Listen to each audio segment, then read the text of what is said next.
ಜೊತೆಲೆ ಹೋಗ್ಬೇಕಿತ್ತು. ನಾನು ಮಕ್ಳು ಎಲ್ರು ಜೊತೆಲೆ ಹೋಗಿದೀವ ಹೊರ್ತು ಖಂಡಿತವಾಗ್ಲೂ ಅವ್ರು ಇಂತ ಕೆಲ್ಸ ಮಾಡೋದು ಇಲ್ಲ ಮಾಡೂ ಇಲ್ಲ ಸರ್. ಅಂದ್ರೆ ನಿಮ್ದು intercaste inter caste marriage. So ಆ ಒಂದು ಉದ್ದೇಶದಿಂದ ಬೇರೆಯವ್ರು ಏನಾದ್ರು ಈ ಒಂದು ಪಿತೂರಿ ಮುಖಾಂತರ ನಿಮ್ಮ ಯಜಮಾನ್ರು ಸಿಗಾಕ್ಲಿಕ್ಕೆ ಏನಾದ್ರು ಪ್ಲಾನ್ ಮಾಡಿದ್ರೆ ಅನ್ಸುತ್ತೆ ನಿಮ್ಗೆ? ಅಂದ್ರೆ ಇಂಟರ್ಕ್ಯಾಸ್ಟ್ ಮ್ಯಾರೇಜ್.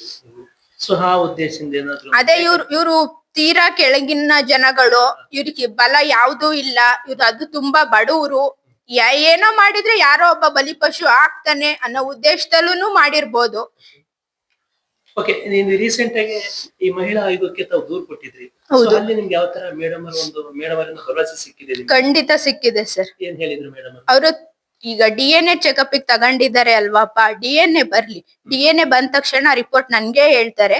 ಮುಂದಿನ ನಡೆ ನಾನ್ ಏನ್ ಮಾಡ್ಬೇಕು ಆ ಕ್ರಮನ ನಾನ್ ತಗೊಂತೀನಿ ಅಂತಾನು ನಮಗ್ ಧೈರ್ಯ ಹೇಳಿ ಕಳ್ಸಿದ್ದಾರೆ. ಖಂಡಿತ ಕೊಟ್ಟಿದ್ದಾರೆ. ಎಷ್ಟು ಜನ ಮೇಡಮ್ ಮಕ್ಕಳು? ನನಗೆ ಒಂದು ಹೆಣ್ಣು ಒಂದು ಗಂಡು ಸರ್.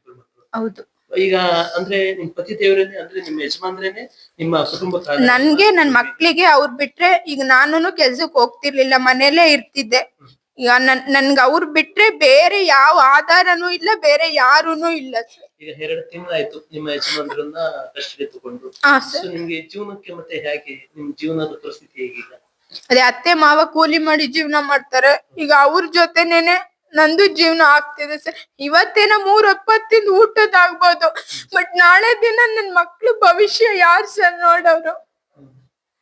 ಅಂದ್ರೆ ಇವ್ರು ಶಾಲೆ ಕಡೆಯಿಂದ ನಿಮ್ಗೆ ಏನಾದ್ರು ಅಂದ್ರೆ ಒಂದು ಧೈರ್ಯ ಭರವಸೆ? ಖಂಡಿತ ಇಲ್ಲ ಸರ್. ಅವತ್ತಿನ ದಿನ ಮಕ್ಳು ಏನಕ್ ಶಾಲೆಗ್ ಬಂದಿಲ್ಲ ಅಂತ ಫೋನ್ ಮಾಡಿದ್ ಬಿಟ್ರೆ, ಇವತ್ತಿನ ದಿನದವರ್ಗುನು ಯಾಕೆ ಮಕ್ಳು ಸ್ಕೂಲಿಗೆ ಕಳ್ಸಿಲ್ಲ, ಯಾರೋ ಮಾಡಿ ತಪ್ಲಿಕ್ಕೆ ಮಕ್ಳೇನಕ್ ಬಲಿ ಆಗ್ಬೇಕು, ಮಕ್ಳದ್ ಇದ್ರಲ್ಲಿ ತಪ್ಪಿಲ್ಲ, ಕಳ್ಸಿ ಮಕ್ಳನ್ನ ಶಾಲೆಗೆ ಅಂತ ಇದುವರೆಗೂ ಒಬ್ರುನು ಬಂದಿಲ್ಲ ಸರ್, ಒಬ್ರುನು ಫೋನ್ ಮಾಡಿಲ್ಲ.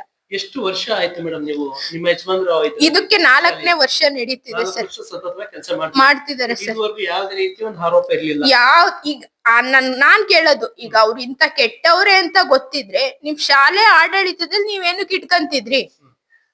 ಈಗ ನಾನೇನೋ ನನ್ ಗಂಡ ಅಂತ ಪರವಹಿಸಿ ನಾನ್ ಮಾತಾಡ್ತೀನಿ. ಈಗ ಅಷ್ಟು ಜನದ ಮಕ್ಳದು ಆ ಡ್ರೈವರ್ ಕೈಲಿ ಇರುತ್ತೆ ಅನ್ನೋದೇ ಆದ್ರೆ ಅವ್ನ್ ಕೆಟ್ಟವನು ಅಂತ ಗೊತ್ತಂದ್ರೆ ನೀವೇನಕ್ ಇಟ್ಕೊಂಡ್ರಿ? ಅಂದ್ರೆ 4 ವರ್ಷ ಯಾವುದೇ ರೀತಿ ಒಂದು ಹೇಳುವಷ್ಟು ಚ್ಯುತಿ ಬಾರದ ರೀತಿಯಲ್ಲಿ ಕೆಲಸ ಮಾಡಿದ್ದಾರೆ. ಈಗ ಏಕಾಏಕಿ ಯಾವುದೇ ಕಾರಣ ಕೇಳಿಲ್ಲ. ನೀವೇನು ಶಾಲೆಯನ್ನ ನಾವ್ ಕೇಳಿಲ್ಲ ಸರ್, ಕೇಳಿಲ್ಲ. ಸಂಸ್ಥೆ ಮುಖ್ಯಸ್ಥನ ಯಾರನ್ನಾದ್ರೂ ಕೇಳಿಲ್ಲ. ನಿಮ್ಗೆಲ್ಲ ಮತ್ತೇನಾದ್ರು ಸಂಬಳ ಕಂಟಿನ್ಯೂ ಕೊಡ್ತಾ ಇದ್ದಾರೆ? ಖಂಡಿತ ಯಾವ ಸಂಬಳನು ಕೊಡ್ತಾ ಇಲ್ಲ, ಏನು ಕೊಡ್ತಾ ಇಲ್ಲ ಸರ್. ಓಕೆ, ನಿಮ್ಗೆ ಯಾವ ರೀತಿ ಒಂದು ಭರವಸೆ ಸರ್ಕಾರಕ್ಕೆ ಏನ್ ಹೇಳಕ್ ಬರ್ತೀರಾ? ಅದ್ರ ಸಂಬಂಧಪಟ್ಟಂತ ಅಧಿಕಾರಿ ಆಗಿರ್ಬೋದು, ಕಾನೂನು ಆಗಿರ್ಬೋದು, ಯಾಕಂದ್ರೆ ಕಾನೂನು ಮುಂದೆ ಯಾರು ದೊಡ್ಡವರಲ್ಲ. ಹೌದು, ಕಾನೂನು ಏನಿರುತ್ತೆ, ನ್ಯಾಯ ನೀತಿ ಏನಿರುತ್ತೆ?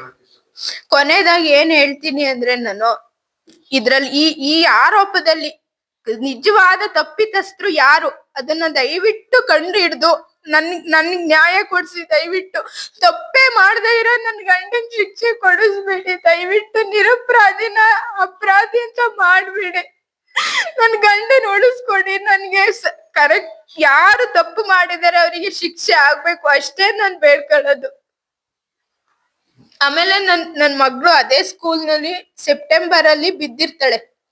ಮಕ್ಳು ತಳ್ಳಾಡ್ತಲಿ ಟೀಚರ್ಸ್ ನೆಗ್ಲಿಜೆನ್ಸಿನಲ್ಲಿ ನನ್ ಮಗಳು ಬಿದ್ದು ಕೈ ಮುರ್ಕೊಂಡಿರ್ತಾಳೆ ಸರ್. ಸೆಪ್ಟೆಂಬರ್ ನಲ್ಲಿ ಜೊತೆಲೆ ಹೋಗ್ಬೇಕಿತ್ತು. ನಾನು ಮಕ್ಳು ಎಲ್ರು ಜೊತೆಲೆ ಹೋಗಿದೀವ ಹೊರ್ತು ಖಂಡಿತವಾಗ್ಲೂ ಅವ್ರು ಇಂತ ಕೆಲ್ಸ ಮಾಡೋದು ಇಲ್ಲ, ಮಾಡೂ ಇಲ್ಲ ಸರ್.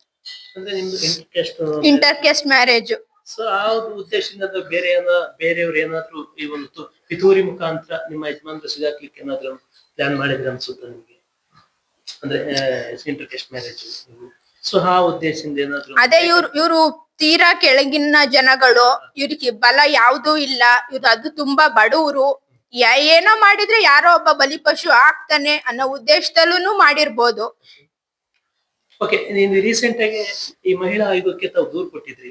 ಅಲ್ಲಿ ನಿಮ್ಗೆ ಯಾವ ತರ ಮೇಡಮ್ ಅವರಿಂದ ಭರವಸೆ ಸಿಕ್ಕಿದೆ? ಖಂಡಿತ ಸಿಕ್ಕಿದೆ ಸರ್. ಏನ್ ಹೇಳಿದ್ರು ಮೇಡಮ್ ಅವರು?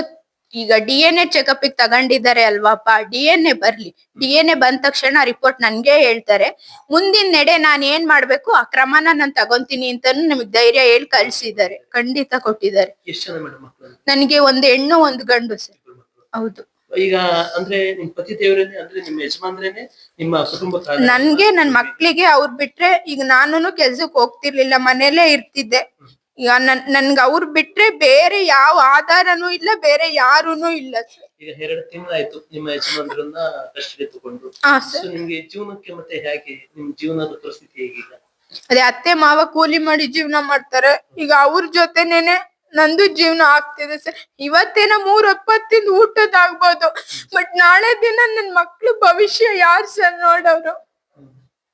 ಅಂದ್ರೆ ಇವ್ರು ಶಾಲೆ ಕಡೆಯಿಂದ ನಿಮ್ಗೆ ಏನಾದ್ರು ಅಂದ್ರೆ ಒಂದು ಧೈರ್ಯ ಭರವಸೆ ಏನಾದ್ರು? ಖಂಡಿತ ಇಲ್ಲ ಸರ್. ಅವತ್ತಿನ ದಿನ ಮಕ್ಳು ಏನಕ್ ಶಾಲೆಗ್ ಬಂದಿಲ್ಲ ಅಂತ ಫೋನ್ ಮಾಡಿದ್ ಬಿಟ್ರೆ ಇವತ್ತಿನ ದಿನದವರ್ಗುನು ಯಾಕ್ ಮಕ್ಳು ಸ್ಕೂಲಿಗೆ ಕಳ್ಸಿಲ್ಲ, ಯಾರೋ ಮಾಡಿ ತಪ್ಲಿಕ್ಕೆ ಮಕ್ಳೇನಕ್ ಬಲಿ ಆಗ್ಬೇಕು, ಮಕ್ಳದ್ ಇದ್ರಲ್ಲಿ ತಪ್ಪಿಲ್ಲ, ಕಳ್ಸಿ ಮಕ್ಳನ್ನ ಶಾಲೆಗೆ ಅಂತ ಇದುವರೆಗೂ ಒಬ್ರುನು ಬಂದಿಲ್ಲ ಸರ್, ಒಬ್ರುನು ಫೋನ್ ಮಾಡಿಲ್ಲ.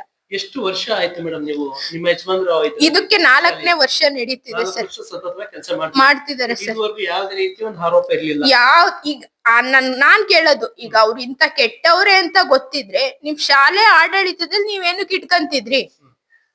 ಈಗ ನಾನೇನೋ ನನ್ ಗಂಡ ಅಂತ ಪರವಹಿಸಿ ನಾನ್ ಮಾತಾಡ್ತೀನಿ. ಈಗ ಅಷ್ಟು ಜನದ ಮಕ್ಳದು ಆ ಡ್ರೈವರ್ ಕೈಲಿ ಇರುತ್ತೆ ಅನ್ನೋದೇ ಆದ್ರೆ ಅವ್ನ್ ಕೆಟ್ಟವನು ಅಂತ ಗೊತ್ತಂದ್ರೆ ನೀವೇನಕ್ ಇಟ್ಕೊಂಡ್ರಿ? ಅಂದ್ರೆ 4 ವರ್ಷ ಯಾವುದೇ ರೀತಿಯ ಒಂದು ಹೇಳುವಷ್ಟು ಚ್ಯುತಿ ಬಾರದ ರೀತಿಯಲ್ಲಿ ಕೆಲಸ ಮಾಡಿದ್ದಾರೆ. ಈಗ ಏಕಾಏಕಿ ಯಾವುದೇ ಕಾರಣ ಇಲ್ಲದೆ ಕೇಳಿಲ್ಲ. ನೀವೇನು ಶಾಲೆಯನ್ನ ನಾವ್ ಕೇಳಿಲ್ಲ ಸರ್, ಕೇಳಿಲ್ಲ, ಸಂಸ್ಥೆ ಮುಖ್ಯಸ್ಥನ ಯಾರನ್ನಾದ್ರೂ ಕೇಳಿಲ್ಲ. ಅಥವಾ ನಿಮ್ಗೆಲ್ಲ ಮತ್ತೇನಾದ್ರೂ ಸಂಬಳ ಕಂಟಿನ್ಯೂ ಕೊಡ್ತಾ ಇದ್ದಾರೆ? ಖಂಡಿತ ಯಾವ ಸಂಬಳನು ಕೊಡ್ತಾ ಇಲ್ಲ, ಏನು ಕೊಡ್ತಾ ಇಲ್ಲ ಸರ್. ಓಕೆ, ನಿಮ್ಗೆ ಯಾವ ರೀತಿ ಒಂದು ಏನು ಭರವಸೆ ಸರ್ಕಾರಕ್ಕೆ ಏನ್ ಹೇಳಕ್ ಬರ್ತೀರಾ? ಅದ್ರ ಸಂಬಂಧಪಟ್ಟಂತ ಅಧಿಕಾರಿ ಆಗಿರ್ಬೋದು, ಕಾನೂನು ಆಗಿರ್ಬೋದು, ಯಾಕಂದ್ರೆ ಕಾನೂನು ಮುಂದೆ ಯಾರು ದೊಡ್ಡವರಲ್ಲ. ಹೌದು, ಕಾನೂನು ಏನಿರುತ್ತೆ, ನ್ಯಾಯ ನೀತಿ ಏನಿರುತ್ತೆ? ಕೊನೆದಾಗಿ ಏನ್ ಹೇಳ್ತೀನಿ ಅಂದ್ರೆ ನಾನು ಇದ್ರಲ್ಲಿ ಈ ಆರೋಪದಲ್ಲಿ ನಿಜವಾದ ತಪ್ಪಿತಸ್ಥರು ಯಾರು ಅದನ್ನ ದಯವಿಟ್ಟು ಕಂಡು ಹಿಡ್ದು ನನ್ಗ್ ನ್ಯಾಯ ಕೊಡ್ಸಿ. ದಯವಿಟ್ಟು ತಪ್ಪೇ ಮಾಡದೇ ಇರೋ ನನ್ ಗಂಡನ್ ಶಿಕ್ಷೆ ಕೊಡಿಸ್ಬೇಡಿ. ದಯವಿಟ್ಟು ನಿರಪರಾಧಿನ ಅಪರಾಧಿ ಅಂತ ಮಾಡ್ಬೇಡಿ.